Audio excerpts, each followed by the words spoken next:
శ్రీకృష్ణుడు దేవకీదేవి యొక్క గర్భములో శ్రావణ మాసంలో అష్టమి తిథి నాడు ఏ నక్షత్రంలో? రోహిణీ నక్షత్రంలో స్వామి అవతరించారు. ఎలాంటి స్వామియో తెలుసా అండి? ఎవరికైతే పుట్టుక లేదో అలాంటి స్వామి అవతరించారట. ఆయనకు అసలు పుట్టవలసిన అవసరమే లేదటండి, అయినా సరే ఆయన అవతరించారట. ఎందుకు? కారణం ఏమిటి? ఎంతమందికి తెలుసు భగవానుడు అవతరించడానికి కారణం ఏమిటి అని?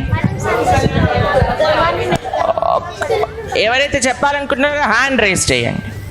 ఎందుకు నాన్న? ధర్మాన్ని స్థాపన చేయడానికి. వెరీ గుడ్, చప్పట్టు కట్టండి. ఇంకెవరు చెప్తారు? ఇక్కడ ఒక చిన్న బాబు చెప్పారు. నీ పేరేంటి నాన్న? ప్రద్యుమ్. నువ్వేం ఆన్సర్ చెప్పావు?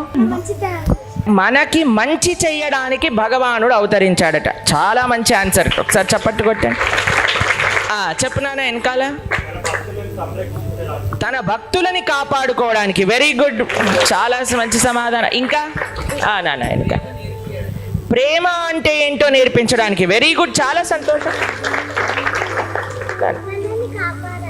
ఓకే, మనల్ని కాపాడడానికి. ఇంకా కంసుణ్ణి చంపడానికి. ఓకే,